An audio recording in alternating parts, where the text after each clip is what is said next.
Y Así es.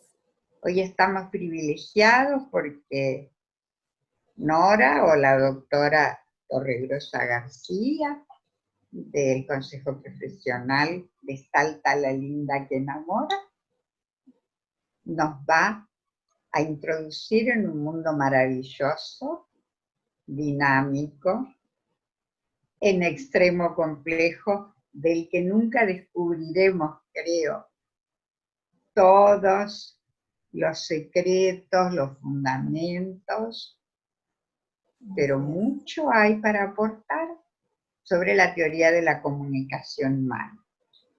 Y si la negociación, que es la matriz de los métodos, es comunicación, abordar la teoría de la comunicación es un imperativo para poder ingresar a este mundo de la transformación de conflictos organizacionales.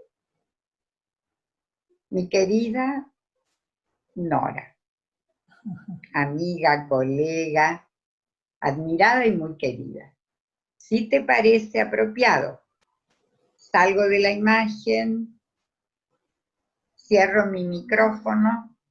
Bien. Y te dejo para que nos ilustres sobre este tema tan convocante. Pero voy a estar atenta, aunque no esté por favor. Gracias, Ali. Quedas a cargo del espacio, Nori. Muchas gracias, muchísimas gracias. Gracias a vos. Ya me estoy yendo, pero... Chao, ¿estás? Pero estoy aquí, ¿sí? Vale. Bueno, hola, buenas tardes a todos. Agradezco a Alicia y a Alberto que me permiten compartir con ellos este espacio. Por supuesto que para mí es como que estoy debutando en esto de transmitir un poquito de lo que sé, porque la verdad que considero que es poquito, ya que es tanto lo que tenemos para dar, tanto lo que tenemos que aprender, que internalizar. Y como dijo Alicia, esto es solamente un breve pantallazo, es una introducción a conceptos, a los conceptos que están incluidos en la teoría de la comunicación, que es fundamental para el abordaje de los conflictos. Bueno, yo voy a compartir pantalla para que comencemos con esta clase. ¿Sí?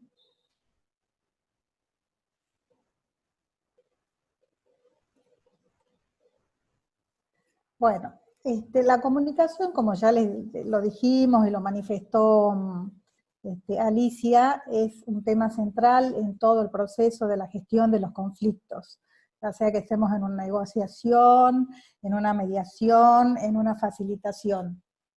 Estamos todos comunicados, hoy por hoy, la era de las comunicaciones, en la era digital, estamos comunicados por diferentes medios, canales. A ver, ¿qué les transmite esta imagen? Bueno, redes sociales, WhatsApp, mails, conversación, estamos permanentemente comunicados, y con el avance de los medios digitales cada vez más, la cantidad de información que recibimos es muchísima. Y acá nos presentamos a un desafío, ¿sí? en la comunicación también, porque estamos con tanta cosa, con todo el tiempo al frente de la pantalla, frente al teléfono, estamos perdiendo la comunicación cara a cara. Cada vez es más difícil ese encuentro, y ni hablar ahora con esto de la pandemia, que todos nos hemos tenido que ayornar un poco a las tecnologías para encontrar una nueva forma de comunicarnos. Y por qué digo, cuando vamos entrando en el tema, vamos a entender por qué el comunicarnos es cuando hay una devolución a lo que estamos transmitiendo, ¿sí? Bueno, Alicia nos había hablado en el encuentro anterior de los conflictos, Y entre esos nos habíamos hablado de las fuentes del conflicto, de los tipos de conflictos. Y entre las fuentes del conflicto mencionó, por ejemplo, la falta de comunicación como una fuente de conflicto. También en la clasificación de Moore, en los tipos de conflictos, nos hablaba de los conflictos innecesarios, que son aquellos conflictos que surgen por falla en la comunicación o bien porque hay un problema en la percepción. O sea, si vemos la imagen acá de estas dos personitas, de acuerdo al lugar de donde están mirando, uno dice que hay 3 vigas o 4. O sea, depende desde el lugar en que yo miro, en qué lugar estoy situado como observador. Bueno, la falta de información, por supuesto, que genera conflictos, lógicamente. O sea, toda esta interacción, todo que se produce, es un campo fértil para la aparición de los conflictos. Estamos comunicados naturalmente. Todos sabemos comunicarnos, es algo de la vida diaria el comunicarnos. Nos comunicamos con nuestros amigos, con nuestros hijos, con nuestros clientes, transmitimos a los otros cómo nos estamos sintiendo. A partir de esa comunicación construimos una realidad, construimos consensos, pero no sé si alguna vez nos detenemos a pensar en el proceso que es la comunicación. No sé, la verdad que creo que yo me detuve a pensar en el proceso de la comunicación cuando empecé a estudiar para mediación. Antes era para mí algo natural, formaba parte de la vida, era algo cotidiano comunicarme. Pero, a ver, ¿alguna vez pensamos si lo que estoy transmitiendo es entendido por la persona a la que se lo digo? Bueno, todo esto es necesario, o sea, para lograr eso es necesario que incorporemos conocimientos acerca del proceso comunicacional, porque si nosotros queremos ser efectivos en nuestra comunicación, tenemos que adquirir herramientas y conocer todo este proceso.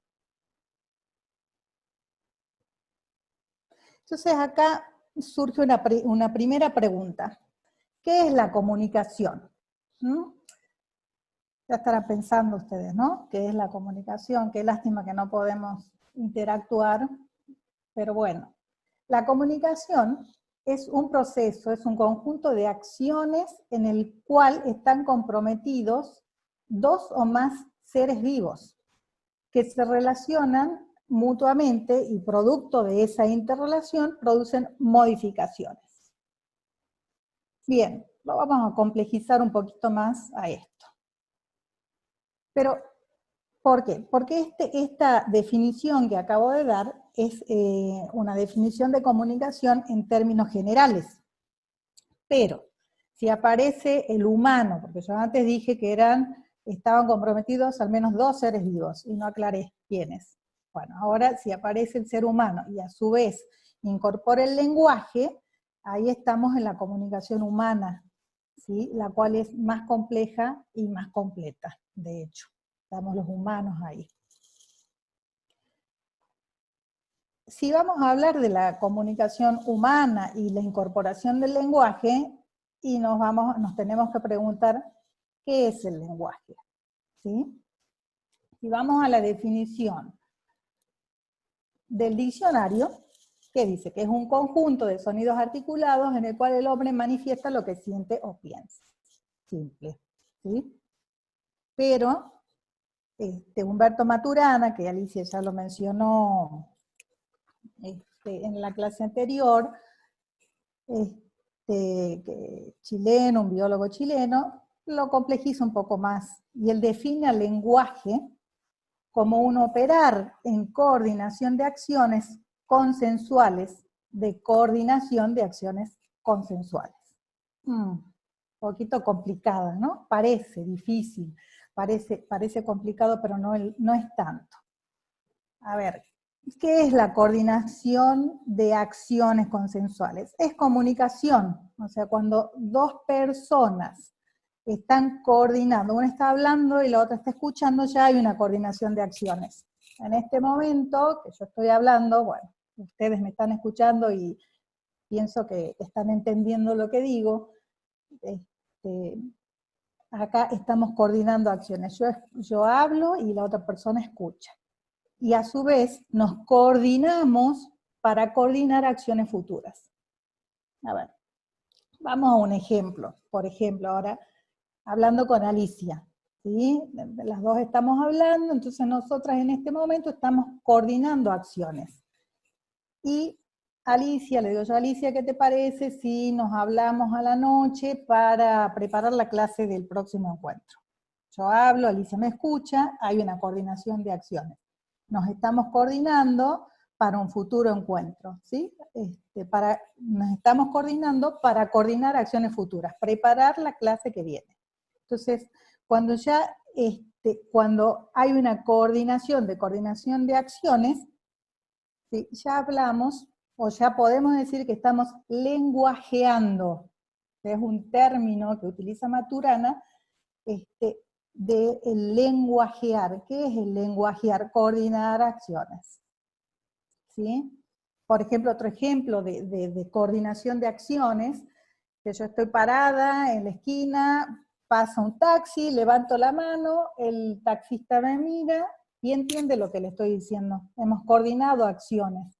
Yo lo hice detener, él se detuvo, y a su vez le hago una seña como para que retorne, porque quiero que me lleve en el sentido contrario del que venía. Entonces ahí nos hemos coordinado una coordinación de acciones futuras. Bueno, no sé si se entiende lo que les quiero explicar, o lo que les dije. Alice, si vos podés leer los mensajitos. Yo acá no lo puedo ver. Todo está muy bien, muy claro, Norita. Bueno, gracias. Estoy aplicando principios de la comunicación, que es chequear que el receptor esté entendiendo lo que quiero decir. Bueno, seguimos con el lenguajear, o sea, cuando estamos aplicando el lenguaje, ya estamos lenguajeando en lo que en esta definición de Maturana. O sea, el lenguajear es típicamente humano, ¿sí? Bueno, sigamos. A ver. ¿El lenguaje es sinónimo de hablar? O sea, no. El lenguaje no es un sinónimo de hablar, porque el habla es una acción, ¿sí? El hablar es el lenguaje verbal, y hay otros tipos de lenguaje, el lenguaje escrito, por ejemplo. Yo puedo coordinar acciones coordinadas a través de un mail, utilizando, sería el lenguaje escrito, ¿sí? Cuando hablamos, nos comunicamos, a veces sí y a veces no, porque muchas veces se dicen palabras que no se escuchan. En los mal llamados medios de comunicación, acá vemos abajo el periodista que está hablando, dando una noticia, pero no nos estamos comunicando, porque no estamos coordinando acciones con él, solamente él está hablando y nadie está haciendo una devolución de lo que escuchó. O sea, por eso cuando hablamos no siempre nos comunicamos. En cambio, cuando nos lenguajeamos, nos comunicamos, sí. Ahí sí, porque estamos coordinando acciones coordinadas. Sigamos. Entonces, acá lo común entre el lenguajear y la comunicación es que se transmite información. O sea, cuando yo lenguajeo con alguien o coordino acciones coordinadas, estoy transmitiendo información al receptor de esa información. Entonces, el lenguajear es un tipo de comunicación. Bueno, hasta acá una introducción así somera y rápida de lo que es la comunicación, y de lo que es la comunicación humana. Vamos, el antiguo paradigma de la comunicación, esto seguramente lo conocen porque cuando íbamos al colegio creo que nos enseñaban esto del emisor, que había un emisor, un receptor, un canal, que había un mensaje emitido y un mensaje recibido. Esto era una causalidad lineal, o sea, yo emití un mensaje, había un receptor, por un canal de comunicación y ahí terminaba. Este es el antiguo paradigma de la comunicación. Podía haber interferencias entre el mensaje emitido y el mensaje recibido, pero bueno, este paradigma ya no. Ahora tenemos el nuevo paradigma de la comunicación. ¿Sí? El nuevo paradigma de la comunicación me dice que hay dos o más emisores o receptores. ¿Sí? Tengo un emisor, el emisor emite un mensaje, transmite un mensaje, el receptor recibe ese mensaje y vuelve a retransmitirlo, o sea, hay una retroacción, hay un feedback entre el emisor y el receptor. A su vez, el nuevo receptor, o sea, el emisor se transforma ahora, o sea, el receptor del mensaje se va a transformar en emisor, y el primer emisor es un receptor, cuando se produce ese feedback, esa circularidad. Y así se vuelve a transmitir otro mensaje y se va produciendo la circularidad, ¿sí? La causalidad circular. Entonces esto caracteriza la comunicación humana, la comunicación interpersonal, en la cual hay dos o más emisores y receptores entre los que circulan varios mensajes por diferentes canales al mismo tiempo y se influyen mutuamente. Todo esto se desarrolla en un contexto espacial o histórico. Bien. Para entender un poco más, ¿sí?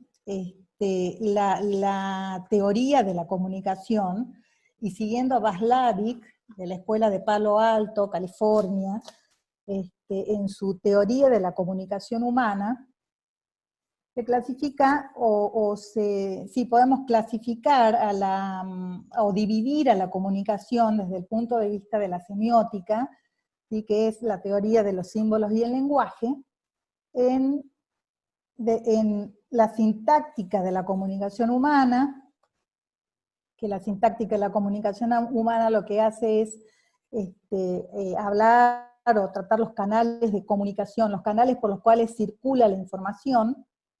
Tenemos luego la semántica de la comunicación, que es la que atribuye los significados, y tenemos, por último, la pragmática. La pragmática son los efectos que tiene la comunicación sobre la conducta humana. ¿Sí? Y esto es estudiado a través de los axiomas de la comunicación. Bien. Bueno, acá tenemos varias figuritas para hacerlo un poco más entretenido. Y vamos a hablar de los canales de la comunicación humana, o sea, a partir de la sintáctica, vamos a hablar de los canales de la comunicación, o una nueva terminología que son los componentes de la comunicación. Tenemos un primer canal, que es el canal verbal, el canal lingüístico, es el canal digital, ¿sí? En donde la palabra es el privilegiado para transmitir el contenido de la información. Es lo que se quiere decir, es la conversación, es el habla, es el transmitir mediante el habla información, ¿sí? Acá cuando hablamos del canal verbal y de que la palabra es lo privilegiado, tenemos que hablar también, o les voy a hacer un poquito mención, a lo que es la denotación, o el carácter denotativo de las palabras, o sea, el significado que tiene la palabra, ¿sí? Lo que quiere decir, o sea, una misma palabra puede tener distintos significados de acuerdo a cómo se la use. Por ejemplo, si yo digo di en el blanco, Bueno, o digo el delantal blanco, bueno, es una misma palabra que tiene atribuidos dos significados. Pero hay otra cuestión que es la connotación de la palabra, ¿sí? Es cuando una misma palabra la utilizamos para atribuir algún sentido distinto, o sea, califico o le atribuyo un sentido distinto a una palabra según el contexto en el que la digo. Por ejemplo, si yo digo, me refiero a una persona que es rapidísima, y estoy viendo una carrera en las Olimpiadas y lo veo a Usain Bolt, bueno, digo, es rapidísimo, en ese contexto en el que lo estoy diciendo me refiero a la velocidad que tiene para correr. Ahora, si estoy en una negociación y digo del negociador que es rapidísimo, puede estar haciendo referencia a la inteligencia que tiene, que es muy hábil con los negocios. Entonces, eso es la connotación de las palabras. Y es importante tener en cuenta esto porque muchas veces en un proceso comunicacional las denotaciones y las connotaciones, sobre todo las connotaciones negativas, tienen un peso significativo en lo que decimos. Bueno, después otro de los canales es el canal paraverbal. O sea, el canal paraverbal es aquel a través del cual tiene que ver con la forma, con el tono con que digo las cosas, con la cadencia, con el volumen, o sea, tiene que ver con el habla. Pero también es analógico, este ya es un canal analógico. O sea, antes hablamos del canal verbal, que es el canal digital, el paraverbal es un canal analógico. El canal no verbal tiene que ver con esto de las expresiones, los gestos, es la actitud corporal, es todo lo que digo sin decir, pero sí lo digo, a través de mis gestos, de mi postura corporal, transmite mucha información, o sea, hay que estar muy atentos siempre a los canales paraverbales y a los no verbales. Y por último, el canal contextual, ¿sí? El canal todo se desarrolla en un contexto, o sea, todo el proceso de comunicación siempre se desarrolla en un contexto. Entonces, lo que se comunica tiene que ver con el contexto. Si yo digo arriba las manos en un banco, no es lo mismo que si digo arriba las manos en la clase de gimnasio cuando estoy bailando. O sea, estoy transmitiendo lo mismo, estoy transmitiendo o diciendo el mismo mensaje en dos contextos diferentes y tienen un significado diferente. Bien. Hasta acá estamos claros. ¿Quieren hacer alguna pregunta, alguna duda? La semántica de la comunicación es la atribución de significados, ¿sí? En la atribución de significados, o sea, un significante no tiene el mismo significado, o sea, no siempre tiene el mismo significado, va a depender de los canales analógicos, de los canales contextuales que estén relacionados con lo verbal, ¿sí? Acá el emisor emite un mensaje, el receptor es quien, según Gregory Bateson, es quien atribuye el significado, ¿sí?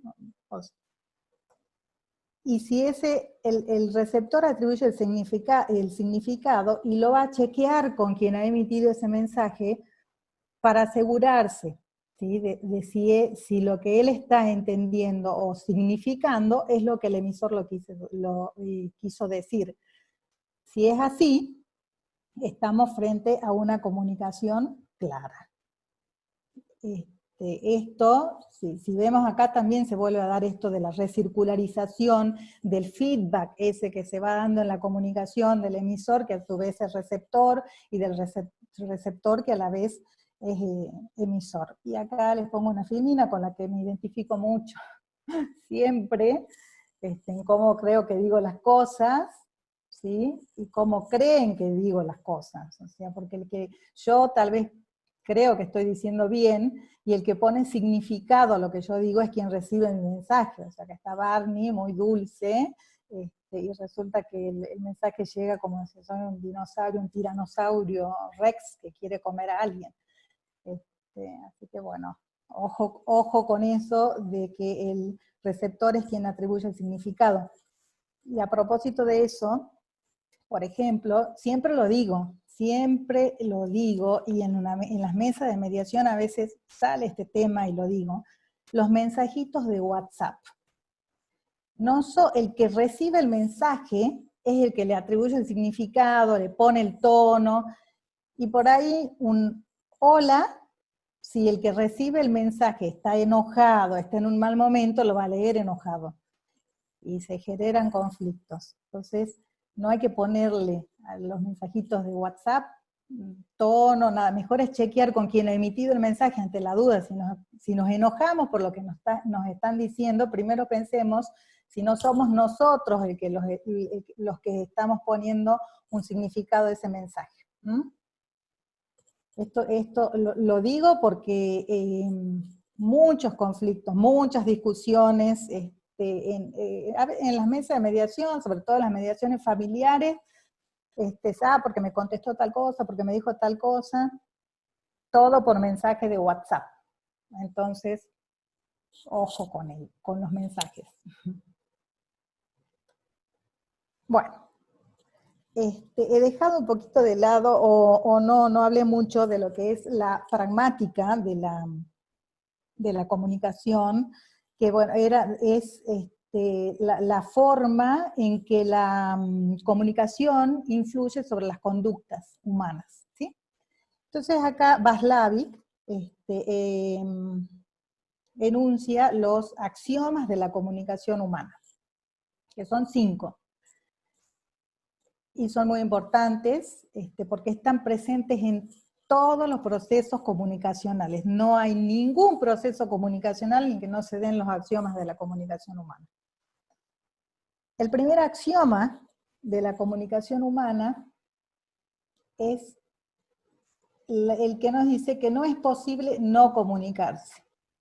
Todo comportamiento implica comunicación, o sea, todo lo que, por ejemplo, yo emito un mensaje y el receptor de mi mensaje, lo que haga o deje de hacer, para mí es un mensaje, ¿sí?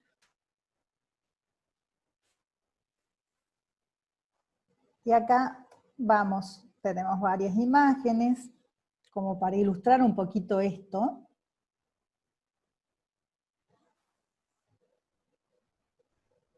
Que me transmiten todas estas imágenes. Si yo veo a una persona en una actitud corporal pensativa, me está transmitiendo un mensaje de duda, de preocupación, como esta imagen de este señor que está muy dubitativo.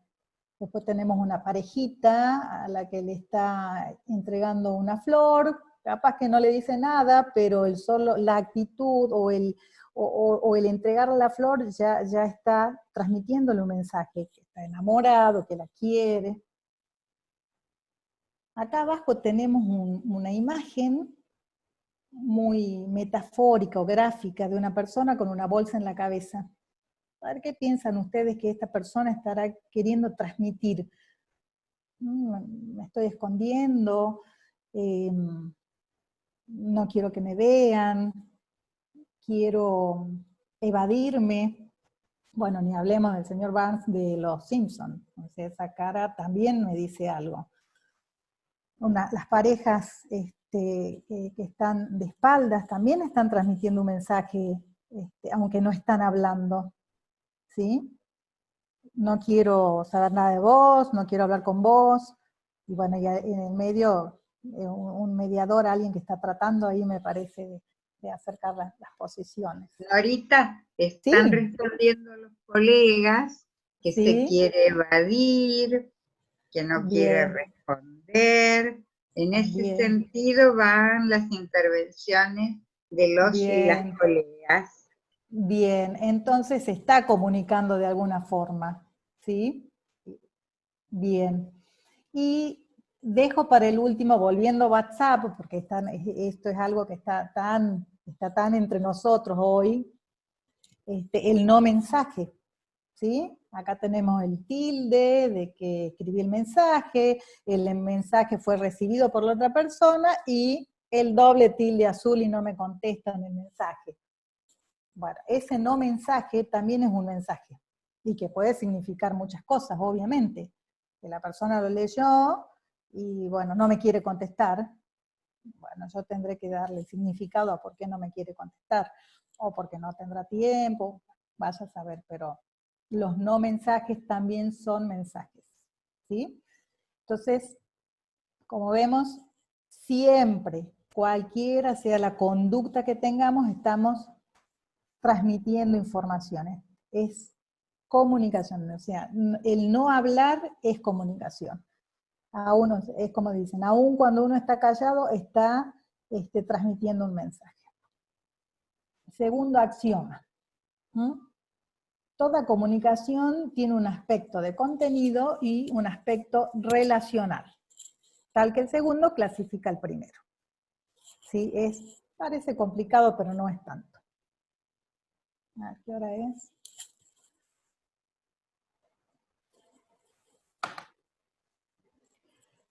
El contenido, ¿sí?, del mensaje es la información, son los datos, transmito toda esa información a través del contenido.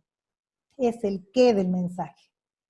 Y la relación es la que define, es el cómo, es cómo quiere el emisor del mensaje que el receptor lo entienda o lo comprenda, ¿sí? Siempre hay una metacomunicación, es la comunicación de la comunicación. Yo comunico un mensaje y esa metacomunicación me está dando información, o sea, y tiene que ver con la relación. Entonces, nos podemos encontrar ante diversas situaciones en este tipo de axioma, en el que hay un contenido, un aspecto de contenido y un aspecto relacional. Podemos estar de acuerdo con el contenido y de acuerdo con la relación, podemos tener un acuerdo, un desacuerdo en el contenido y un desacuerdo en la relación. También podemos tener acuerdo en el contenido y desacuerdo en la relación, y podemos tener desacuerdo en el contenido y acuerdo en la relación. A ver qué piensan que las amigas estas que están compartiendo una hamburguesa, ¿qué tendrán? ¿Acuerdo en el contenido y acuerdo en la relación? ¿Desacuerdo en el contenido y acuerdo en la relación? A ver, ¿qué piensan? Les doy ejemplos. Acuerdo en el contenido y acuerdo en la relación. Yo me junto con mi amiga, y mi amiga me dice, Nori, te invito a cenar. Bueno, listo, vamos. Tenemos un acuerdo en el contenido y un acuerdo en la relación. O sea, quiero ir a cenar y estoy con mi amiga. Ahora, desacuerdo en el contenido y desacuerdo en la relación. Viene alguna persona que no me cae simpática y me invita a cenar. Yo le digo, no quiero cenar ni quiero ir a cenar con vos. Entonces ahí desacuerdo en el contenido, no quiero ir a cenar. Y con vos tampoco. O sea, esto es lo peor que podría pasar, ¿sí? Acuerdo en el contenido y desacuerdo en la relación. Esa persona me invita a cenar y yo le digo, sí, tengo ganas de cenar, pero no con vos. Y tenemos desacuerdo en el contenido y acuerdo en la relación. Acá viene mi amiga y me dice, Nori, vamos a cenar. Y yo le digo, no, no quiero cenar, ¿por qué no vamos al cine? Bueno, listo, nos vamos al cine. Entonces acá hay ella me invitó a cenar, pero yo no quiero ir al cine, pero tenemos una buena relación. O sea, esta parte de desacuerdo en el contenido y acuerdo en la relación es cuando más allá de las diferencias ponemos énfasis, preservamos la relación con las partes, con la otra parte, ¿sí? Podemos tener diferencias de opiniones, de diferentes gustos, pero vamos a privilegiar la relación. Bien.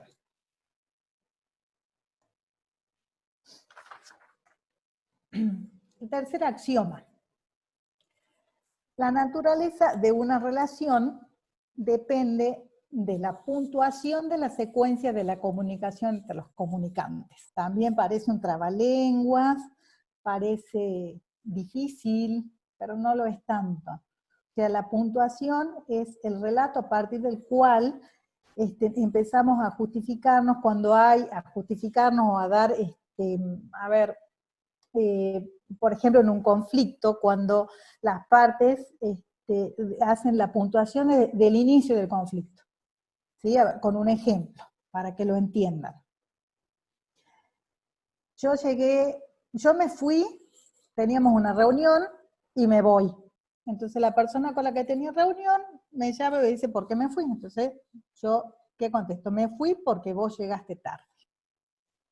¿Sí? Yo estoy puntuando ahí, que ya me fui porque llegaste tarde. Entonces la otra persona a mí me contesta, no, yo no llegué tarde, porque cuando hablamos nunca nos pusimos de acuerdo en el horario. Entonces, ¿yo qué voy a contestar? No nos pusimos de acuerdo en el horario porque cuando yo te hablé estabas apurado. Y siempre que te hablo estás apurado. Y la otra persona me contesta, no estaba apurado, estaba en una reunión. Entonces estamos ahí dando vuelta y dando vuelta y dando vuelta, y nunca se termina, y cada vez más va a escalar el conflicto porque no sabemos partir o sea, no podemos identificar el punto que fue el origen de ese conflicto, ¿sí? Este es el axioma en el cual nos dice que la naturaleza de la relación depende de la puntuación, de la secuencia de la comunicación. Acá tenemos otro ejemplo en el cual, este también es un ejemplo muy conocido, que siempre se lo da, en el cual la señora que está conversando con su vecina le dice que ella sale a pasear a la calle porque su marido siempre se va al bar. Y el marido dice que él va al bar porque la señora siempre está protestando. Entonces hay un círculo vicioso que no se termina más.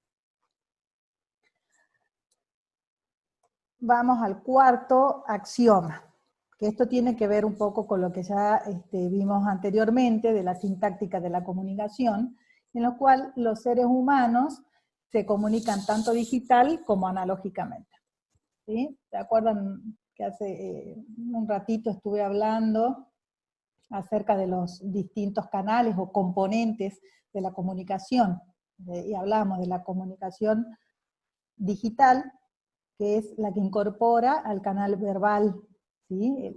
El canal verbal es el lenguaje, que las palabras que son el canal privilegiado para transmitir lo que se quiere decir, ¿sí?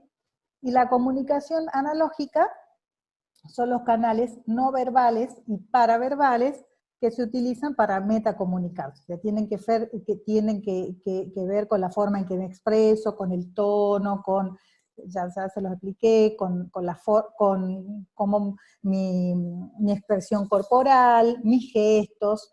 O sea, esto es lo que se llama la metacomunicación, porque dan información o comunican sobre la comunicación. Y por último, el canal contextual, que una misma afirmación tiene un significado diferente según el contexto en el que se den. El ejemplito que les di hace un rato de que si digo arriba las manos y estoy en la clase de gimnasia, bueno, y si me dicen arriba las manos en un banco, y no tiene el mismo significado. ¿Sí? Es muy importante la congruencia que hay entre la comunicación digital y la comunicación analógica, porque yo puedo estar diciendo algo, pero mi comunicación analógica no es congruente, ¿sí? Por ejemplo, ahora me preguntan, y Nora, ¿qué tal la clase? Y yo le digo, lindísima. Lo que estoy manifestando no tiene una congruencia con lo que dice mi cara, mis gestos. Nadie me va a creer que está lindísima la clase, si yo soy lindísima. ¿Te está pasando bien? Sí. ¿Quién me va a creer? El tono con que le digo, ¿cómo estás? Y bien. Hay una incongruencia. O sea, tiene que... la comunicación analógica es importantísima porque tiene mucha información, muchísima, y es la que nos da información, la que confirma lo que estoy verbalizando o no. Bien, sigamos. Y el quinto axioma es que todos los intercambios comunicacionales son simétricos o complementarios, según estén basados en la igualdad o en la diferencia, ¿sí? Cuando hay complementariedad, ¿sí?, en una relación complementaria, por ejemplo, una persona grita y el otro se calla, ¿sí? O sea, hay complementariedad. En cambio, cuando hay simetría, en una relación simétrica, si una persona grita, la otra grita, están igual. O sea, no es bueno ni lo uno ni lo otro. Sería bueno que en una relación complementaria se produzcan simetrías, y en una relación simétrica también algo de complementariedad. Acá en las imágenes que tenemos, tenemos acá a la izquierda el jefe o la jefa con el empleado. O sea, acá hay una relación complementaria de subordinación. O sea, el subordinado es el empleado. Y en la relación simétrica, los compañeros de trabajo, ¿sí? Bien. Ali. Ali, ¿estás ahí? Sí, por supuesto. ¿Te Estoy parece con, que antes de estoy entrar con escucha activa y atenta. a las Y herramientas, abramos un ratito preguntas, antes de sí, pasar a este tema? alguien pregunta qué es un mensaje de WhatsApp tardío. Y el mensaje de WhatsApp yo confirmaría con la persona que me envió el mensaje, porque yo puedo darle mucho significado. O sea, yo recibo un mensaje, escribí hoy, mañana, y me puedo enojar, pero porque yo le estoy atribuyendo el significado. Entonces, lo mejor sería retroalimentar ese mensaje y preguntarle a la otra persona por qué motivo contestó recién, o qué pasó, que recién me están contestando el mensaje un día después. Bueno, yo también, yo lo hago y muchas veces contesto tarde los mensajes, pero porque no tuve tiempo, porque tuve, nada, a veces estamos en esa vorágine del día y entran los mensajes y ya contesto y no lo contesto. Entonces, por eso lo mejor es chequear la información para tener una comunicación clara y no atribuir nosotros el significado. O sea, chequear el significado con el emisor del mensaje. Y ¿Está bien? creo, ¿Qué Nori, opinas, Ali? no sé si estás de acuerdo, me parece que tiene que ver, o yo por lo menos así lo percibo, con el axioma que dice que la comunicación es circular y entonces los comunicantes la puntúan cada uno según su percepción. Quizás para mí la respuesta es tardía y para quien me responde no lo es, porque quizás la prioridad por el texto no le sugería que eso tenía que ser inminente. Entonces la circularidad trae muchos de estos inconvenientes con respecto a nuestra comunicación humana, porque esto se da mucho en relaciones de poder desigual, jefe subordinado, profesor-alumno. Así es.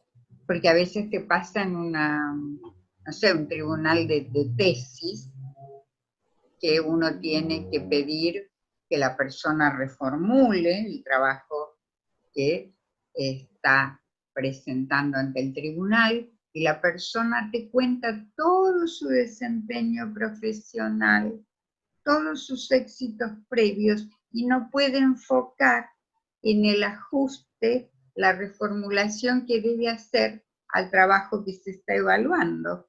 Entonces aquí la puntuación del tribunal es específica sobre el trabajo de tesis presentado.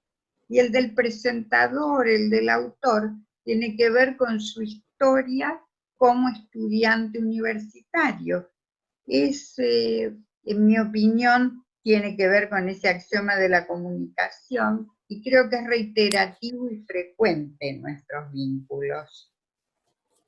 Sí, sí, así es, siempre. Y María del Carmen Martínez, Norita, nos comenta que hace unos cuantos años ella tuvo oportunidad, junto a otro grupo de contadores, de tomar una formación en mediación.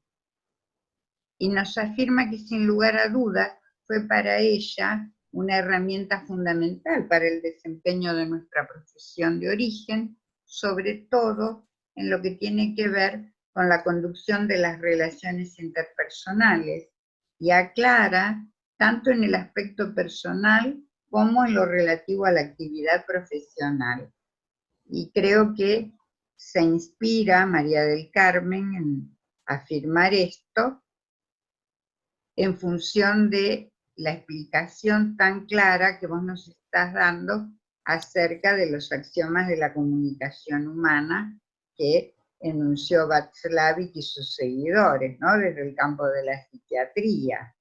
Así es. Sí, sí. Y acá Graciela Peñalosa dice, en el caso de la comunicación verbal, un segundito, y yo agrego, o digital, esto ya corre por mi cuenta. No, no, sí, es que es así, la comunicación verbal es la comunicación digital. Son sinónimos. Exactamente. Entonces, Graciela dice, en el caso que la comunicación verbal no sea coincidente con la no verbal, Sí. y ella dice, por ejemplo, la postura, me imagino que se referirá a lo gestual, dice, ¿cuál tiene más peso? Y desde mi punto de vista, no sé si vos estás de acuerdo, Alicia, con esto, tiene mucho peso lo que me está transmitiendo a través de esa comunicación analógica, porque yo puedo decir que estoy bien, pero tengo los hombros caídos, estoy con la cabeza agacha y te digo bien, ¿y qué pesa más? Para mí, el cuerpo está hablando mucho más de lo que estoy verbalizando. No sé qué opinas vos, Alice. Norita, yo creo, de manera totalmente coincidente con lo que vos estás afirmando, y me baso en las estadísticas que hace la programación neurolingüística. Algunos dicen que el lenguaje verbal o digital, o sea, las palabras, los números, son el 90%, otros dicen el 80%, no, a la inversa, porque nosotros creemos que las palabras es lo que mayor peso tiene en la comunicación, y sin embargo, los estudiosos de la comunicación humana en general y de la programación neurolingüística en particular dicen que es a la inversa, que la menor proporción es el lenguaje verbal. Y creo, y hay autores que lo confirman, que el lenguaje verbal o digital es el más apropiado para dar información. Y el lenguaje analógico es el canal más apropiado para expresar los sentimientos. Un abrazo, un apretón de manos, vale mucho más, es mucho más significativo, comunica con mucha mayor claridad los sentimientos. Así es. Así es. Estaba por hacer una acotación respecto de esto de la comunicación verbal y de la comunicación analógica. Bueno, a ver, voy a hablar como mediadora en mis experiencias en las mesas de mediación. Muchas veces llegan los convocados Y nosotros preguntamos, bueno, les damos la bienvenida porque tiene que ver un poco también con crear ese clima, ¿sí? En la mesa de mediación, que es un proceso informal en el que estamos todos para conversar. Entonces uno le pregunta a las partes cómo se sienten, cómo están, y la verdad que contestan bien, creo que por respeto la mayoría, pero el gesto, algunos miedo, porque no saben a lo que se van a enfrentar, es la primera vez que recibieron una carta, documento, una notificación en la cual los están convocando a una mediación, no saben ni qué es la mediación, entonces esa cara de miedo, y ahí está el trabajo nuestro, que sabemos interpretar ese lenguaje, ¿sí? Todo lo que nos está diciendo con su expresión, tratar de sacarlo de ese lugar de temor, explicándole qué es el proceso, de qué se trata, creando un clima agradable. En otros casos, llegan a la mesa de mediación, buenas tardes, ¿cómo están? ¿Cómo quiere que esté? ¿Para qué vamos a preguntar eso ahí directamente? Y acompaña la cara de enojo con lo que me están diciendo. Y otras veces nos dicen, estamos bien, pero la cara de enojo es acá la frente arrugada, y no, nosotros sabemos que no están bien, porque ya hemos trabajado y hemos estudiado algo de la comunicación analógica, o sea, dice mucho más que lo verbal. Algún profesor en algún momento nos dijo que era algo así, no estoy segura de los porcentajes, pero que lo que transmitimos por el canal verbal es un 7% del total de lo que transmite todo el contexto, los gestos, los tonos con los que hablamos. Entonces tenemos que estar muy atentos a eso. Y acá, volviendo a ejemplos, en la mediación, por ahí es bueno comediar, ¿sí? O en una facilitación, cuando hay más de un facilitador, porque podemos estar atentos a toda esa información que circula por el canal, o sea, por los canales no verbales o por la comunicación analógica. Es importantísimo el comediar o el compartir con otro, porque no nos perdemos esos detalles y podemos intervenir desde otros lugares. Bien. ¿Algo más por ahí? Nuestra colega Paola Lacosta dice, desde mi punto de vista, tiene más peso lo corporal o gestual, que es inconsciente. En realidad no es corporal o gestual, es corporal o digital y es gestual o analógico. Justamente como lo analógico no lo podemos controlar, yo puedo decir, me va muy bien, pero mis ojitos, mi expresión, están demostrando lo contrario. Claro, por ejemplo, bajando esto de los axiomas a una comunicación, a que, por ejemplo, sabemos que no es posible no comunicarse, de la comunicación tanto digital como o analógica. Por ejemplo, si vamos a una negociación y yo desde de entrada voy pensando ya que con quién estoy por negociar es un necio o es un idiota, ya lo voy pensando, ¿sí? Por más que no se lo manifieste. Entonces, de alguna forma, como yo no manejo voluntariamente lo analógico, es muy probable que de alguna forma transmite esa información de lo que estoy pensando de la persona con quien tengo que negociar. Entonces, es muy importante trabajar en uno mismo. O sea, puedo llegar a decir, o puedo decir, no sé si estás de acuerdo, Alicia, en que somos la herramienta principal acá, porque primero tenemos que trabajar en nosotros, ya sea que seamos negociadores, mediadores, facilitadores, primero trabajar entre nosotros, porque también tenemos que aprender a manejar todas estas, qué es lo que digo, cómo lo digo, interpretar lo que la otra persona está recibiendo, creo que es fundamental. Primero trabajar en mí mismo, para poder ayudar a otros. El ejemplo clásico de cuando vamos en un vuelo y se desprenden las mascarillas de oxígeno, Si yo quiero ayudar a mi hijo pequeño que va al lado mío, primero tengo que ponerme yo la mascarilla de oxígeno. Bueno, esto es así, creo que es el autoconocimiento, el formarse, primero nosotros para después poder ayudar a los otros. En mi opinión, y creo que esto también es sostenido por la bibliografía, no podemos transmitir calma si nosotros no tenemos paz interior. De allí Claro. que para trabajar en mediación, y la mediación y la negociación son fundamentalmente comunicación, son procesos comunicacionales, no se puede transmitir lo que uno no tiene. Así es.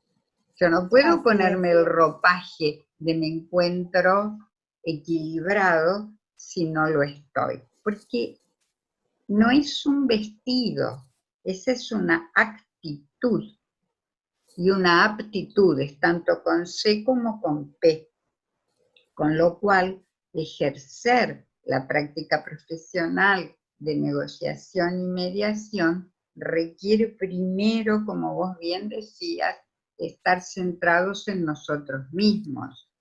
Y Así es. tu afirmación de recién, Nori, me lleva a algo que le he respondido mientras vos nos explicabas con tanta claridad este tema tan complejo, que como dice William Ury, que es un negociador, cofundador del proyecto de Harvard y de profesión antropólogo, él afirma categóricamente que mucho más importante que lo que nosotros decimos es cómo lo decimos. Así Y en es. el cómo, esto ya es de mi cosecha personal, creo, Nori, que el cómo define al quién. Así es. Así es. Y Tal cual. en el cómo, mi manera, sobre todo de preguntar, porque la pregunta forma parte de la comunicación y es una herramienta fundamental en el ataché de los mediadores. Y hay preguntas que pueden ser válidas, legítimas, apropiadas en algunas etapas del proceso de mediación, que yo creo que es flexible pero estructurado. No coincido con que es algo, un rompecabezas, no lo es. Y tiene una secuencia, porque uno no podría generar opciones si primero no indago intereses, porque si Tal la cual. opción es un camino para satisfacer intereses y yo no descubrí cuáles son, ¿cómo voy a hacer una tormenta de ideas para generar opciones? Con lo cual tiene una estructura flexible, pero tiene estructura y esto nos interpela a nosotros a hacer esa arquitectura de proceso conforme a cada caso en particular. Y con respecto a las preguntas que podemos hacer en alguna etapa y pueden ser totalmente apropiadas en otra etapa, pueden ser percibidas por los participantes incluso como coercitivas, con lo cual dentro de la etapa de preparación de una mediación o de una negociación, de una gestión de conflictos en un ámbito organizacional, parte de la responsabilidad del tercero neutral es preparar un menú de preguntas y saber en qué momento vamos a hacer las exploratorias, las de confirmación, las circulares, las abiertas, las cerradas. Entonces, este es un tema que da para una materia completa. Tal cual, o sea, a medida que vamos hablando, todo esto es una breve introducción, porque me acuerdo cuando charlábamos ayer, Alicia, de que estaba hablando, comentándote del tema de la atribución de los significados, que el receptor del mensaje es quien atribuye el significado, y vos me hablabas de la analogía con el observador. ¿Por qué no nos contás poquito porque me encantó, y es otro, tendríamos que seguir hablando y ya entrar en el tema del observador, cómo soy como observador, cómo me paro frente a la realidad, que la realidad es de acuerdo al cristal con que la miro, o sea, es muchísimo lo que tenemos para hablar, muchísimo, que 2 horas no alcanzan, la verdad que, pero por lo menos ya tenemos la puerta abierta a lo que es la teoría de la comunicación. ¿Sí? ¿Por qué no nos contás un poquito esta analogía que me encantó del observador? Claro, porque la teoría del observador afirma que el observador inevitablemente modifica lo observado. Y lo modificamos porque esto es como un paisaje. Y qué maravilla, qué belleza. Y otro alguien dice, y llegamos aquí para ver esto. Esto que no despierta emoción, no despierta interés. Es lo mismo cuando salimos del cine, compartimos una película con la pareja, con amigos, con un hermano, con la madre, con el hijo, y alguien, esa película lo inspiró, le dejó interrogantes, reflexiones, y para otro fue totalmente intrascendente. Estamos mirando lo mismo y atento a las variables que denomina Chester Carras cruciales de la negociación y la mediación, que es el tiempo, y dentro del tiempo estamos en el espacio de la simultaneidad y percibimos cosas totalmente diferentes. Es la misma película, estamos en una butaca uno junto al otro, pero como observadores no percibimos lo mismo. Por eso cuando uno dice, pero yo te lo dije claramente. ¿Claramente para quién? Era claro desde el emisor, y a lo mejor no es claro para el receptor, y muchas veces ni siquiera, no sé, Nora, si vas a estar de acuerdo, a veces el receptor no es el destinatario, porque también pasan los ruidos en la línea. Tal cual, así es, porque fluyen diferentes mensajes por diferentes canales y hay varios emisores y varios receptores. Cada uno modificando desde su lugar y puntuando desde diferentes momentos, porque esta circularidad del proceso de la comunicación humana es la que lo torna tan complejo y tan difícil de poder decir en cuál momento cada uno se está situando. Y respecto, no lo dice aquí, pero yo acoto al quinto axioma, Paola Lacosta te pregunta, respecto a la complementariedad, por eso digo que se refiere al quinto axioma, ¿cuáles son los componentes válidos para lograr la simetría? Ah, qué difícil. ¿Qué opinas vos de esto, Alicia? Yo creo que no podemos hablar de componentes para lograr la simetría, porque en la comunicación humana existen asimetrías de poder. En una conversación entre un jefe y un subordinado, entre el rector de la universidad y un jefe de departamento, entre el jefe de departamento y un titular de cátedra, entre el titular de cátedra y su asociado y sus adjuntos. Ahí hay una asimetría de poder. Eso no lo torna patológica a la comunicación. Lo que lo torna patológico es como yo maneje la simetría de poder, porque la simetría de poder, distinto de autoridad, no significa que tenga que haber defectos en la comunicación. Ahora, si yo utilizo mi poder no para educar, no para informar, sino para imponer, no es la comunicación es una deformación de la comunicación.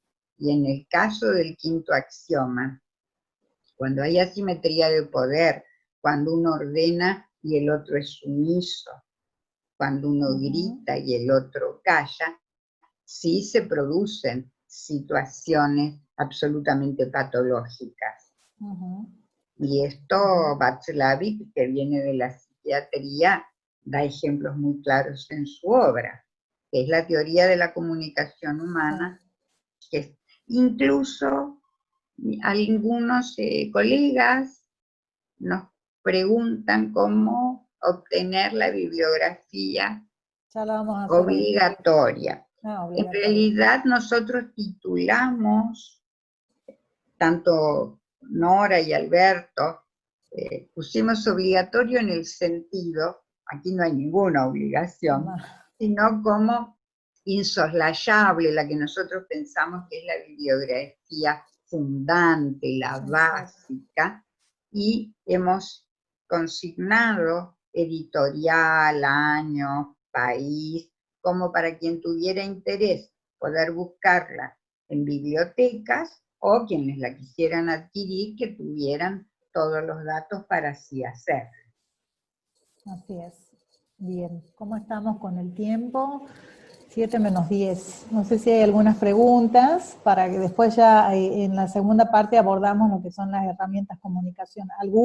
Algunas de las herramientas comunicacionales. Porque no, el cofre de los tesoros, como dijo Javier esta mañana, o nuestra caja de herramientas tiene muchísimas. Acá solamente algunas vamos a ver. Tal cual, le contamos a los colegas que en la mañana de hoy, Nora y yo estuvimos compartiendo una actividad académica de negociación y mediación, que era descubrir los tesoros de la mediación. Esta era la metáfora para saber cuáles eran en realidad las actitudes y las herramientas privilegiadas de los mediadores, y compartimos una mañana muy rica con respecto a este tema. Lo hicimos en el ámbito de FIMEP, que es el Foro Internacional de Mediadores Profesionales, donde Nora es la delegada de Salta la Linda, de Enamora, y yo soy la embajadora argentina, y a quienes tengan interés en profundizar en estos temas, con todo gusto los orientamos, ¿no te parece, Norita? Sí, totalmente, de acuerdo. Y antes, si a vos te parece, antes de ir a una pausa, ¿sí? Para que nosotras tomemos un cafecito, un tecito, y nuestros colegas también vuelvan con renovadas energías, quiero comentarte que hay una colega que nos dice, porque en la viña del Señor sabemos que hay de todo, y uno al principio, como decía una colega esta mañana, justamente la embajadora de Portugal, que al principio cuando mediaba se sorprendía, luego uno deja de sorprenderse porque la vida es totalmente más rica en sucesos que el teatro, ¿verdad? Que el cine, porque la ficción está tomada de la realidad, y alguien nos dice que tiene un jefe que grita, que tiene un jefe que revolea cosas. Claro, esta es una conducta totalmente inapropiada que tiene que ver ya con un abuso de otra de las variables cruciales, que es el poder. Sí. ¿No es cierto? Sí, sí, así es. Así es. Habrá que trabajar con ese jefe, con alguna herramienta. Y esto es muy importante, el diseño de sistemas de prevención de conflictos. Sí, así es. Sí, sí. Bueno. Nos vamos entonces a una pausa para retomar energías, tomar cafecito. ¿A qué hora te parece que regresamos? Y son 7 menos 5, 15 minutos, ¿te parece? 7 y 10. Me parece perfecto. 7:10 nos Buenísimo. volvemos a conectar y continuamos con este tema tan apasionante. Buenísimo. Bueno, nos ¿Sí? Y le vemos. agradecemos mucho a los colegas que están acá Sí, la y que verdad, muchas nos gracias. están alentando a que podamos desarrollar estos temas que constituyen indudablemente una vertiente de la labor profesional. Así es.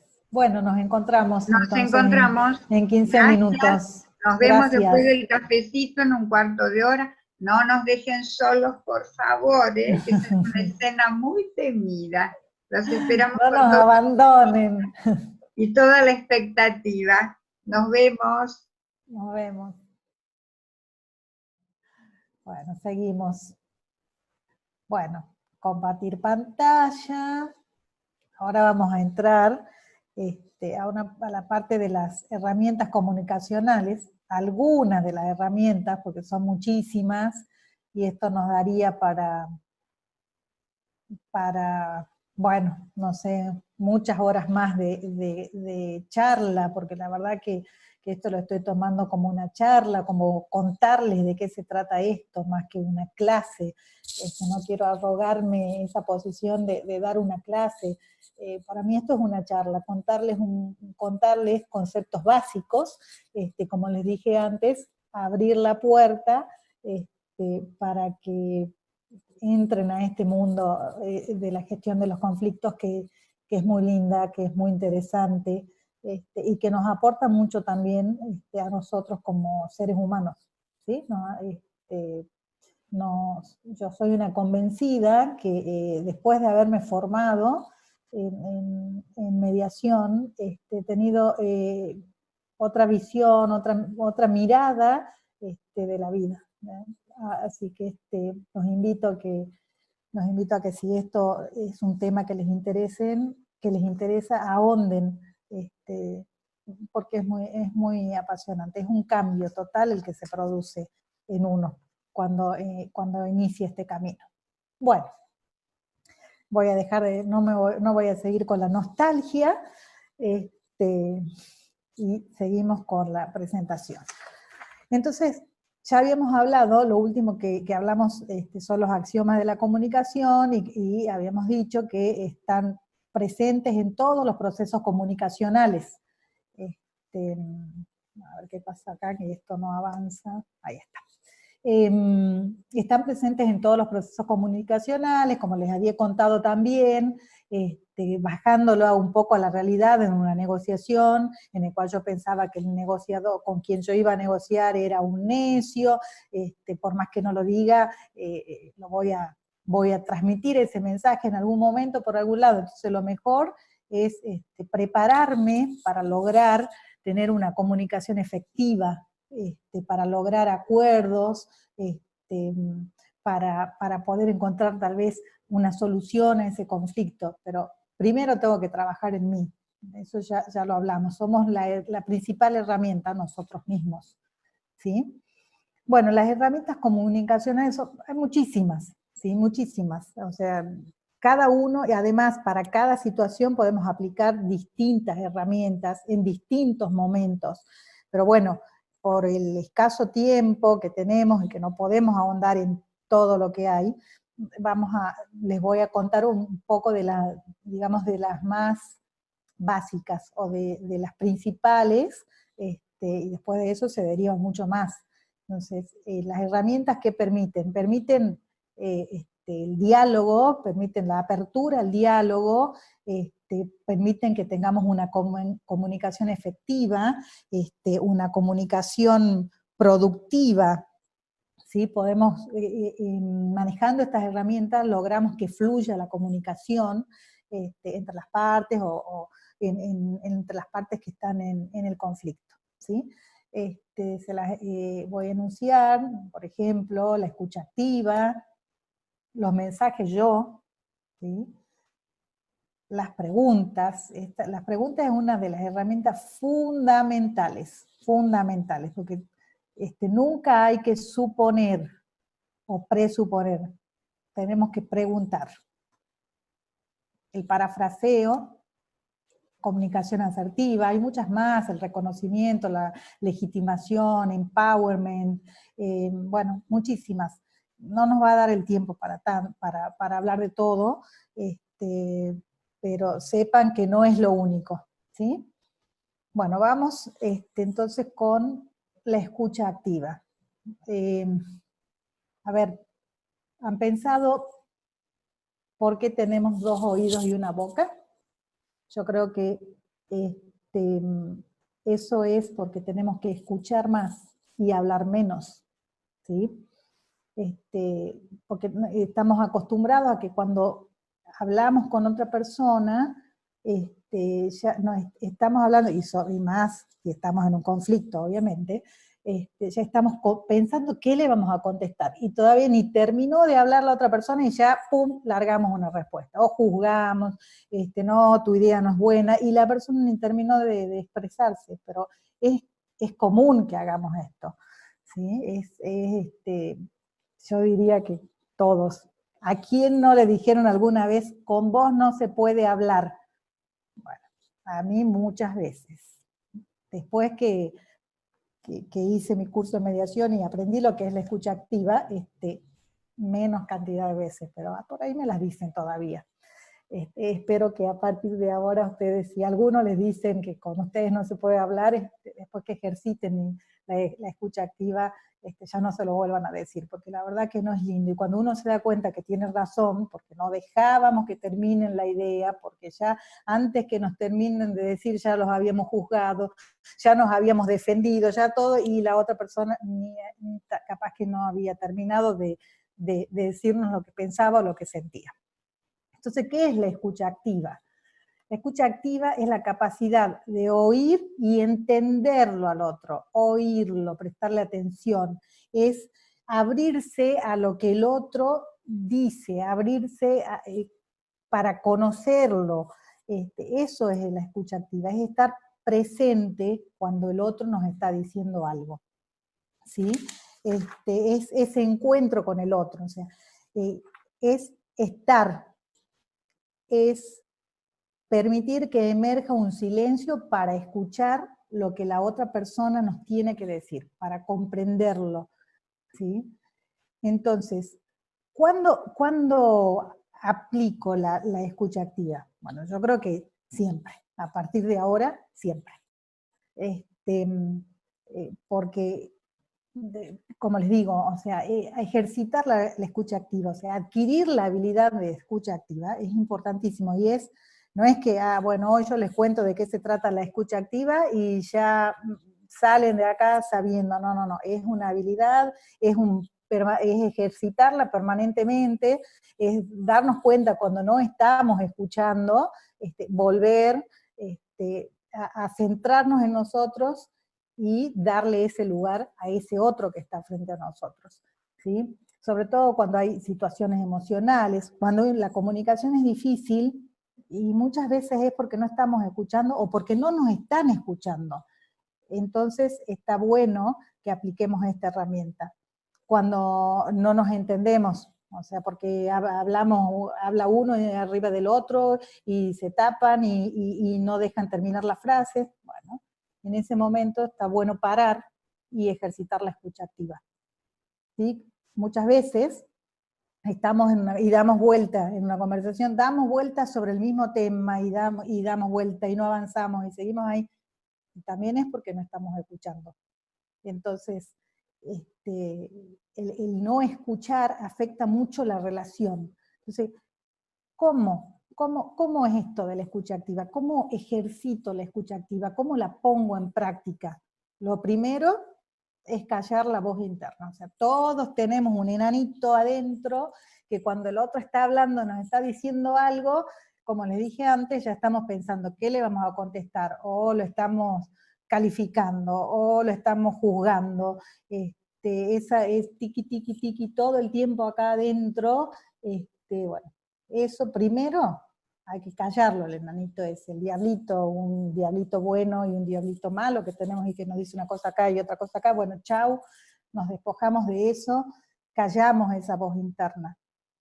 hacemos contacto visual con la otra persona cuando estamos hablando y cuando estamos ejercitando, perdón, la escucha activa, o sea, contacto visual y auditivo, que la otra persona sienta que estoy presente, por más que no estoy diciendo nada, estoy presente.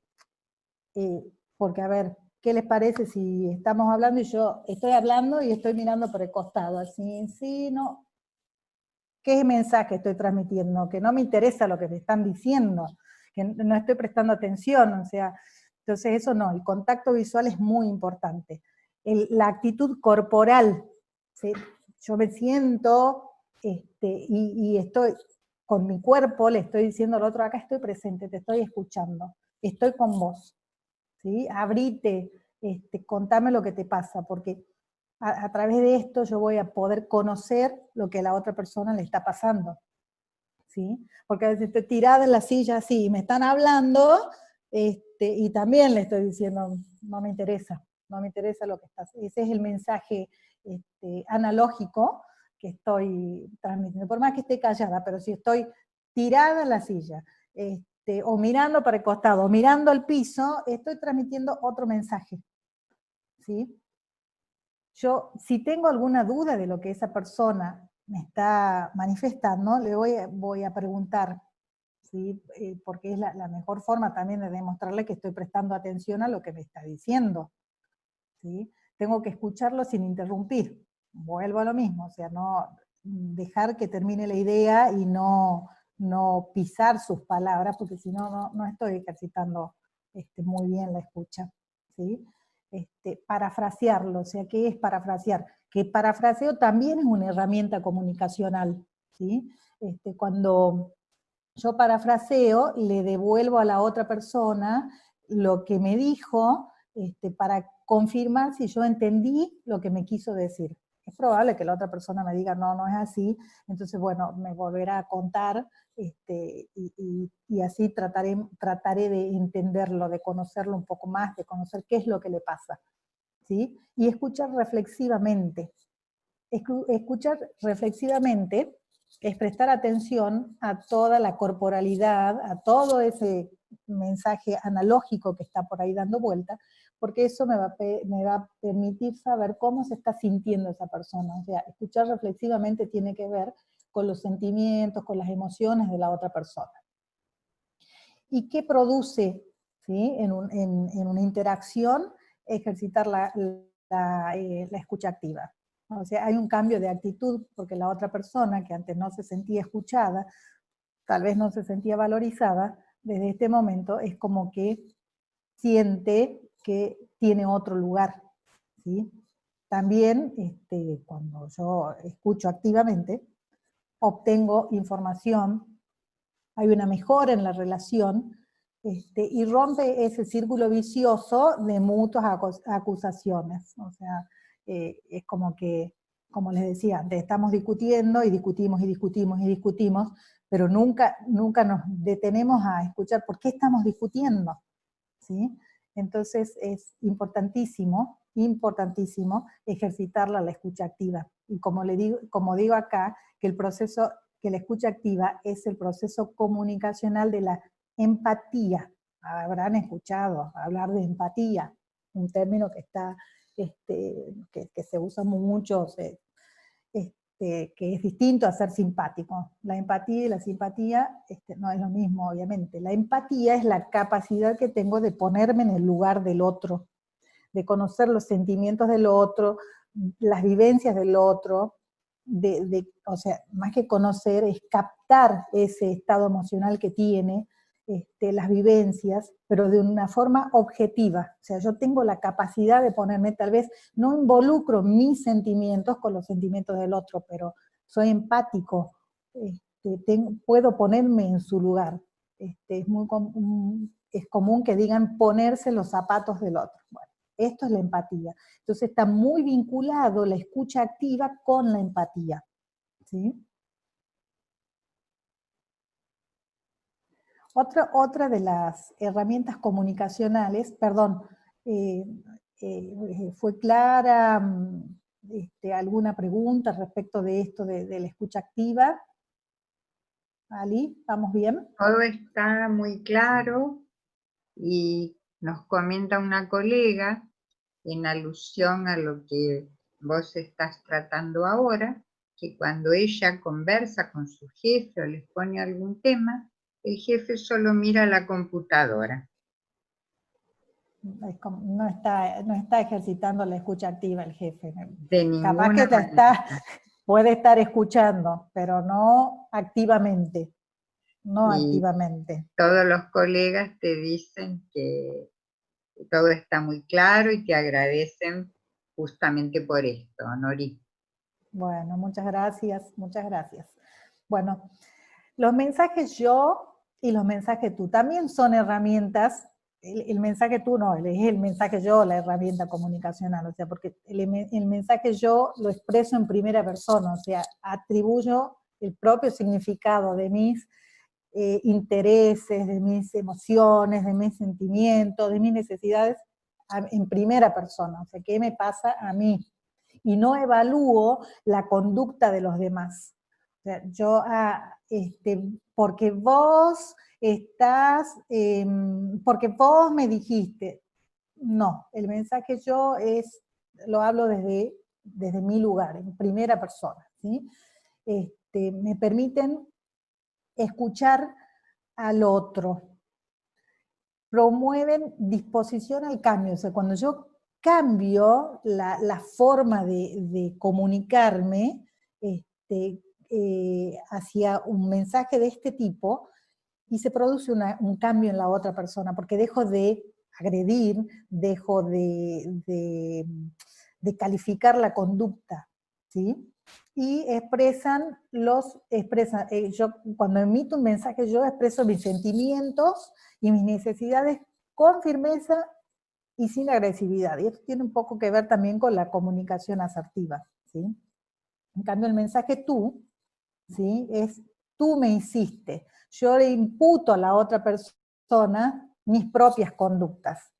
Esos mensajes son confrontativos, obstaculizan a la comunicación y dañan la relación. O sea, no es bueno el mensaje tú, o sea, hay que tratar de eliminar y transformarlos en mensajes yo.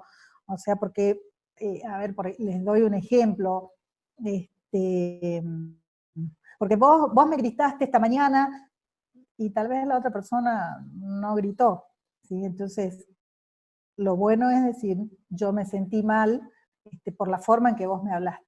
Entonces, de esa forma, yo no estoy confrontando, ¿sí? Estoy cambiando la relación, estoy tratando de que el otro también me escuche desde otro lugar y yo también escucharlo a él desde otro lugar. Porque si con la agresividad, o yo me enojé porque vos me gritaste. No, no, no. Yo me sentí mal por la forma en que vos me hablaste, ¿sí? Entonces, me hago cargo de lo que siento desde mi lugar, en primera persona, sin atribuirle al otro ningún tipo de conducta, ¿sí? Sin juzgarlo. Bien. Después, otra herramienta que creo que también, además de la escucha activa, es una de las herramientas más importantes, las preguntas, ¿sí? Las preguntas que las utilizamos en distintas etapas de la negociación, de la mediación, que pueden ser exploratorias, pueden ser preguntas, bueno, para obtener información. Las preguntas tienen que cumplir estas condiciones, deben ser específicas, claras, simples, completas, pertinentes. Yo no puedo preguntar, no sé, estoy hablando de una relación familiar y preguntar, ¿y cómo está el día afuera? Bueno, no es muy pertinente hacerlo en el momento que estamos hablando tal vez de los alimentos, ¿sí? Específico, o sea, tienen que ir al ser concretos, o sea, estar vinculadas concretamente con el tema, sin demasiada amplitud, para que sea entendida por la persona a quien yo le estoy transmitiendo. Deben ser claras, obviamente, simples y completas, que tratar de que de la forma en que formulo la pregunta, pueda obtener toda la información que pretendo sobre el tema sobre el cual estoy preguntando. ¿Vamos bien? Vamos muy bien, vas Bueno, muy bien. gracias, Ali. Vamos con los tipos de preguntas, ¿sí?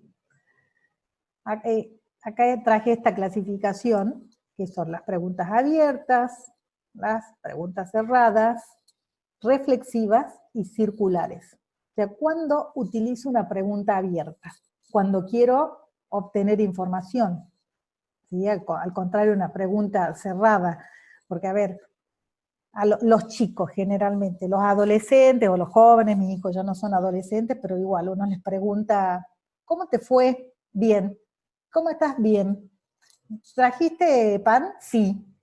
La pregunta es sí, no, entonces hay que buscar la forma de, para poder obtener información, formularla de otra forma. ¿Cómo te fue en el shopping? Bien. Contame cómo estuvo la película, de qué se trata la película, o sea, abrir la pregunta o formularla de tal forma que no me contesten con un sí, con un no, con un bien, con un mal, porque si lo que yo quiero tener es información, debo formularla de esa forma, ¿sí? Acá tengo algunos ejemplitos, por ejemplo, ¿cómo podríamos solucionar este conflicto? Al formular de esa forma la pregunta, yo voy a obtener información, una lluvia de ideas posiblemente, ¿sí? O, ¿qué pasó en la reunión? Entonces, al formularla de esta manera, tengo toda la información que quiero. O sea, las preguntas abiertas tienden a abrir el diálogo, ¿sí? Porque si yo pregunto, ¿cómo estuvo la reunión? Y capaz que me contestan bien, mal, aburrida. Y no hay posibilidad de abrir diálogo. Entonces, yo pregunto, ¿qué pasó en la reunión? Me van a contar. Las preguntas cerradas, ¿sí? Son para confirmar información. Confirman datos y acotan el diálogo, como nos dije. O sea, la contraposición de la pregunta abierta. Cuando yo solamente me interesa que me digan sí o no, si estuvo bien o mal, hago una pregunta cerrada y ya está. ¿Sí? ¿Terminó la reunión? Bueno, sí, sí, terminó. Bueno, si quiero saber más, preguntaré qué pasó en la reunión. Por ejemplo, si yo digo al empleado que llegó tarde, ¿a qué hora llegó? Y me va a decir a las 8:30. No me sirve. Tal vez yo tendré que preguntar qué pasó que no llegó en el horario que correspondía. ¿Sí?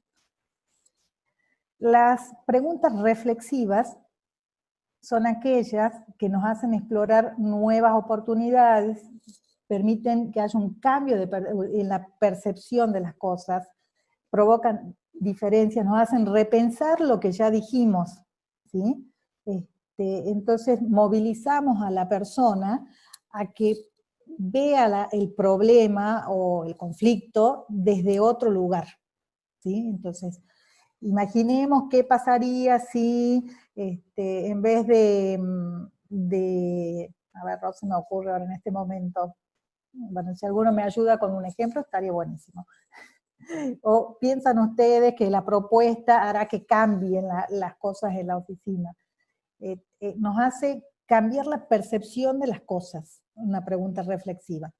Y la pregunta circular, como lo dice acá, desplaza pensamientos, generan reflexión e intentan generar empatía. O sea, una pregunta circular es fuerte hacer la pregunta circular, porque ¿qué hago con la pregunta circular? Que la persona se ponga en el lugar del otro. ¿Sí? ¿Cómo te sentirías vos si te dicen lo que vos acabas de decir? ¿O qué harías en una situación similar? O sea, nos cambia en ese lugar, o sea, me permite ponerme en el lugar del otro, a ver, ¿qué me pasaría a mí si yo tengo que pasar por lo que está pasando a esta persona? Estas preguntas producen muchos cambios y a veces tocan mucho las emociones. En las mesas de mediación, cuando utilizamos la pregunta circular, a veces ocurren cosas que no creemos que puedan llegar a pasar, de qué pensaría usted, si su padre se entera, o si su padre escucha que entre hermanos están peleando por la herencia familiar. Entonces, cuando lo llevamos al lugar del papá, y hay muchos cambios, ¿sí? Muchas veces ocurren esos cambios. Otra de las herramientas es el parafraseo, que ya mencioné hace un rato lo que era el parafraseo, pero bueno, es devolverle a la otra parte lo que nos dijo, ¿sí? Para confirmar que hemos entendido el mensaje transmitido, pero cuando devolvemos el parafraseo, cuando parafraseamos lo que la otra persona nos dijo, dejamos de lado todas las connotaciones negativas, ¿sí? Porque queremos que el otro escuche también lo que dijo, pero sin esa carga de negatividad que suele tener cuando estamos en un conflicto. Y también sirve el parafraseo, ¿sí? Cuando en un conflicto de multipartes, o cuando estamos, yo les hablo siempre de mediación, porque lógicamente yo hago mediaciones, cuando nosotros devolvemos sin esa carga negativa, para que la otra persona escuche también y pueda ponerse en el lugar del otro. O sea, es importante el parafraseo y cómo lo hago, ¿sí? Y en qué momento hago el parafraseo. Cuando terminan de relatar, tampoco dejo un relato que me relaten algo extenso, porque si no nos perdemos información. Entonces, paramos, le decimos a la otra parte a ver si te entendí bien, y repito lo que me dijo con palabras neutras, sin palabras sin connotaciones negativas, en un sentido positivo, ¿sí? O a ver si entendí bien, es así, siempre confirmo, repito y confirmo, es así, entonces le doy la oportunidad a la otra parte de que me diga sí, es así, o que me diga no, no me entendió nada, puede ocurrir también. ¿Sí? Entonces el objetivo de usar el parafraseo es para comprender lo que la otra parte me dijo, para confirmar, para resumir, porque a veces, sobre todo se da en las mediaciones, que bueno, nos cuentan todo el conflicto con la puntuación, ¿sí? Desde su lugar, de donde ve el conflicto esta persona. Entonces nosotros ¿qué hacemos? Resumimos, lo decimos y te cuentan, bueno, sí, porque no me quiere pasar los alimentos, porque él es un mal padre, porque se olvidó de mis hijos, bueno, entonces nosotros ¿qué hacemos? Resumimos. O sea, usted lo que me quiere decir es que no está recibiendo el dinero para la manutención de sus hijos, de aquel mal padre, todo lo que me dice, ¿sí? Y para Ahora, enfatizar, sí, mira, Virginia sí, hace una consulta que me parece es el momento para darle nuestra opinión. Ella dice, en realidad no dice, ella hace la pregunta, formula la siguiente. ¿Las preguntas circulares están relacionadas con el parafraseo? Y ella coloca varios signos de interrogación y yo aprovecho para decirle que dentro de lo que es la comunicación a través de redes y a través de internet existen normas de etiqueta. Y por ejemplo, escribir en mayúsculas significa gritarle al destinatario del mensaje. Y colocar varios signos de interrogación se percibe como algo agresivo. Yo sé que no es la intención de Virginia, pero como estamos hablando aquí de teoría de la comunicación y ahora la comunicación a través de redes se impone como algo totalmente contemporáneo, tenemos que ir nosotros familiarizándonos con las reglas de etiqueta. Pero independientemente de eso, la pregunta es muy atinada y nos permite a nosotros, a través de la respuesta, dar una opinión fundada acerca de si existe relación entre la pregunta circular y la técnica del parafraseo. No, el parafraseo no, o sea, no está vinculado a la pregunta circular, ¿sí? El parafraseo es asegurarme de lo que la otra persona está transmitiéndome, que yo lo entendí, como me lo dijo, y hacérselo saber, o sea, confirmar lo que me está diciendo. La pregunta circular es una técnica que utilizamos cuando hacemos que esta persona se ponga en el lugar del otro, ¿sí? No, no sé vos, Alicia, ¿qué opinás?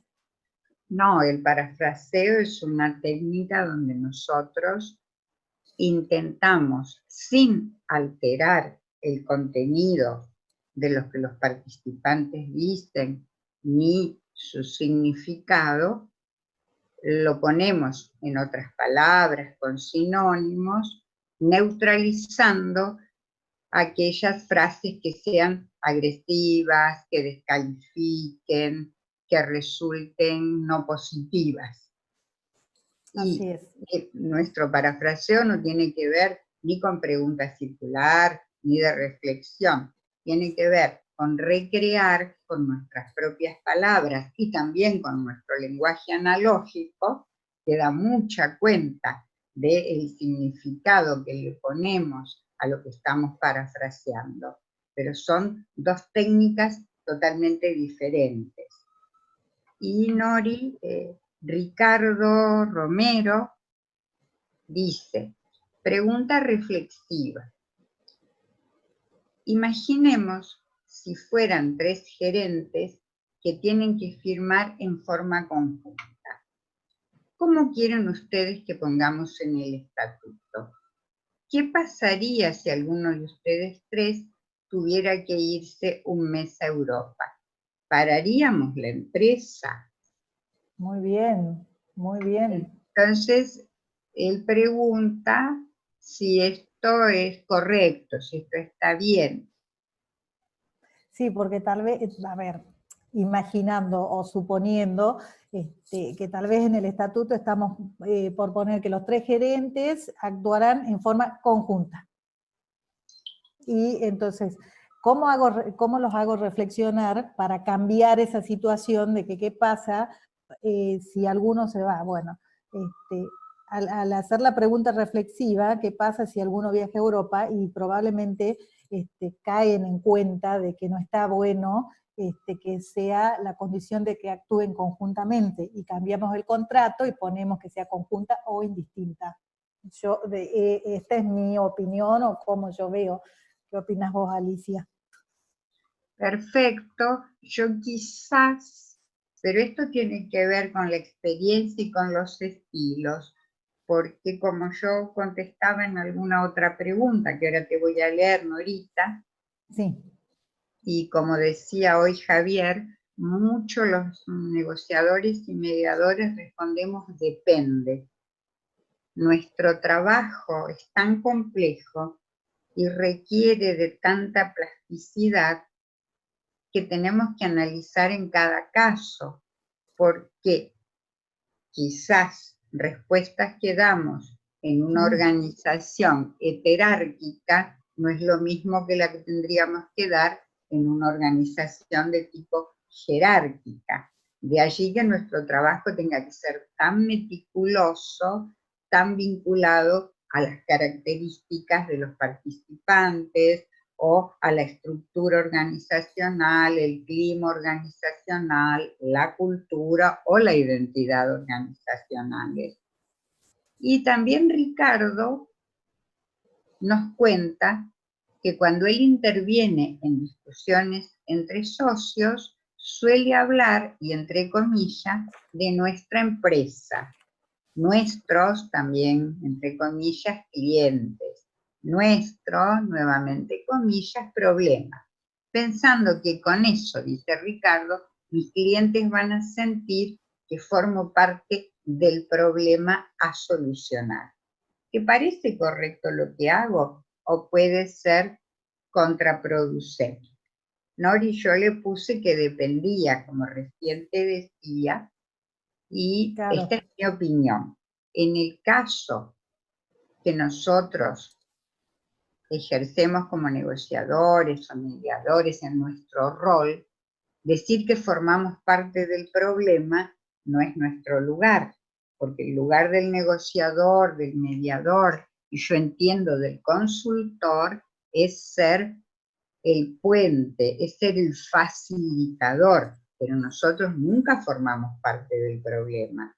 Nosotros sí queremos formar parte del camino hacia la transformación o solución, pero no creo que tengamos que identificarnos como protagonistas del problema. No es esa la perspectiva de nuestro lugar, pero no sé tu opinión, Norita. No, no, totalmente de acuerdo. O sea, nosotros somos parte, si querés decir, si queremos decir así, de la solución. O sea, no es que seamos la solución. Somos parte de la búsqueda, ¿sí? de la solución o de la resolución de esos conflictos, pero no somos parte del problema. Nosotros ayudamos, justamente nuestra función es esa, gestionar el conflicto, para que logremos un acuerdo, o por lo menos que haya una transformación, pero nunca somos parte del problema. Nunca.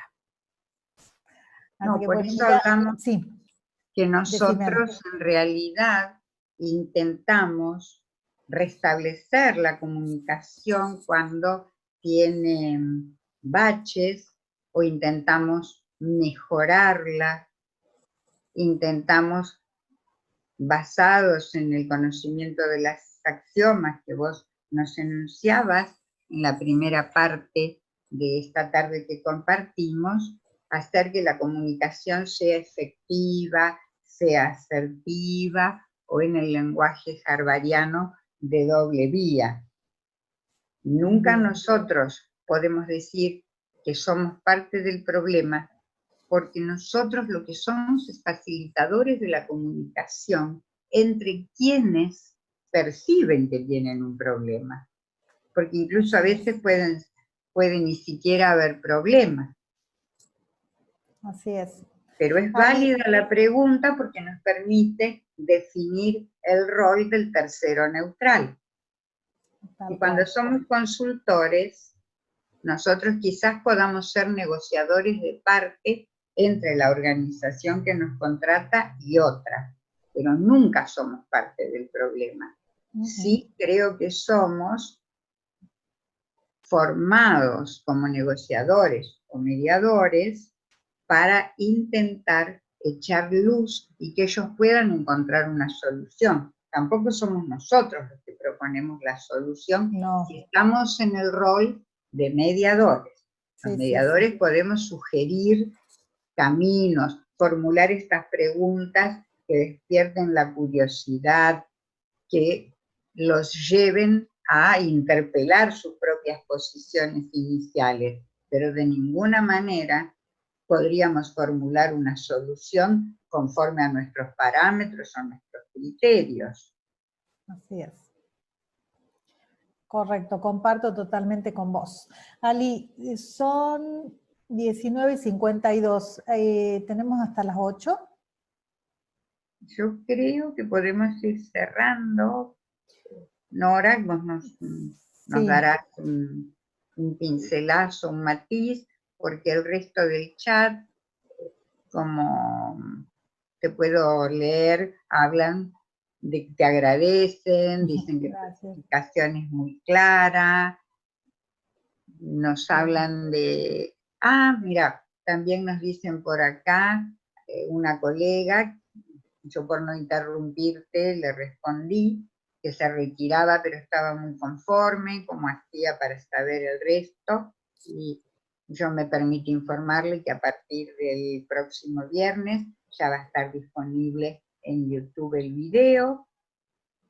Y también alguien nos pregunta si, porque con esto creo, salvo mejor opinión tuya, que podemos ir cerrando, alguien dice si cuando queremos practicar la empatía, y alguien se pone en el rol de víctima, ¿qué se hace? Mi respuesta fue que la empatía no significa de ninguna manera darle la razón a la otra persona, significa entender su cosmovisión, porque uno no puede hacer una comunicación asertiva si no comprende, no si no comparte, si no comprende desde qué lugar, desde qué análisis, desde qué situación el otro nos habla. De ninguna manera es estar de acuerdo, es entender para poder comunicarnos sabiendo cuál es el mensaje que nos están transmitiendo. Así es, totalmente, es eso. Así que de acuerdo, vos le contestaste ya a la colega, ¿no?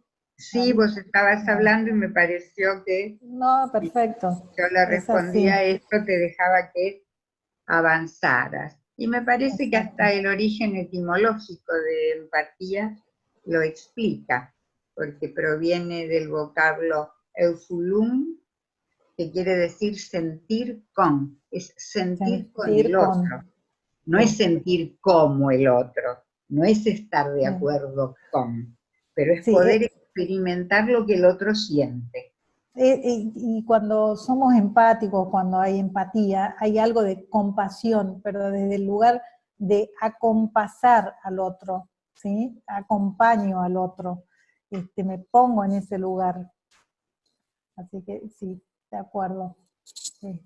Bueno, vos tenías todavía material, creo, que quedó pendiente del curso, de la clase anterior, pero bueno, ya quedará para la próxima, exactamente. Sí, en la próxima continuaremos con eso y avanzaremos con la parte de estilos y seguimos desarrollando este taller, que realmente es un camino muy, pero muy emocionante, dinámico, y hay colegas que nos dicen que les gustaría obtener más información, donde se dictan cursos, y me parece que vamos a estar nosotros atentos a las consultas dependiendo el lugar donde los colegas residan, y para poder darles alguna respuesta teniendo en cuenta el lugar de residencia y a qué tipo de formación se refiere, si a la de negociación, si a la de comunicación. Y ya todos nos están agradeciendo. Bien. Y nosotros, yo te agradezco en nombre de todos, disfruté muchísimo de tu clase, fue muy clara, me encantó. Gracias. Y nos vamos a ver. Mira con lo que termino, que me encantó. Perdón que interrumpa. Sí. Perdón que interrumpa así intempestivamente. Ahí hubo una consulta acerca si el curso daba créditos para el sistema de formación continua. Sí los da. Bien. Ahí un colega estaba preguntando. Ah, bien. ¿Sí? Bien. Así que esto es lo que quería hacer, esta pequeña intervención. Sí, Gracias. Miren qué linda esta reflexión de Václavic. Quien tiene solamente un martillo como herramienta, ve en cada problema un clavo. O sea, tenemos que formarnos para que no tengamos solamente un martillo. ¿Sí? Y esto le va a dar pie, me encanta, Nori. Muy bueno, Nora, te felicito. Le va a dar pie a Alma, que siempre cuenta en sus clases, bueno, siempre este tema viene a colación, el cuento de la carpintería. Creo, buenísimo. Mirá, por algo somos un equipo, esta trilogía. Sí, aclaro que no sabía nada de la carpintería de Alberto, ¿no? Entonces, y otra reflexión, que ya la mencioné también, es que adquirir todas estas herramientas que son útiles en la profesión, en la gestión de los conflictos, más allá de eso, nos hacen mejores seres humanos, ¿sí? Así que, bueno, gracias a todos. Les vuelvo a repetir a Alicia y Alberto, muchísimas gracias por la generosidad de permitir que comparta con ustedes este panel. y bueno, gracias a todos los colegas que nos están escuchando y que, bueno, vuelven, quiere decir que el tema les interesa. Gracias a todos. Gracias. Nos vemos el próximo Un miércoles. abrazo. Si Dios quiere, nos encontramos. Feliz Día del Amigo, porque nos vamos a ver después el Día del Amigo. Y que nos encuentre con empatía y con mucha escucha activa. Bueno, gracias a todos. Gracias. Nora, gracias nuevamente. Me encantó. Gracias, Nora, un beso grande. Chau, chau. Nos estamos viendo. Si Dios quiere.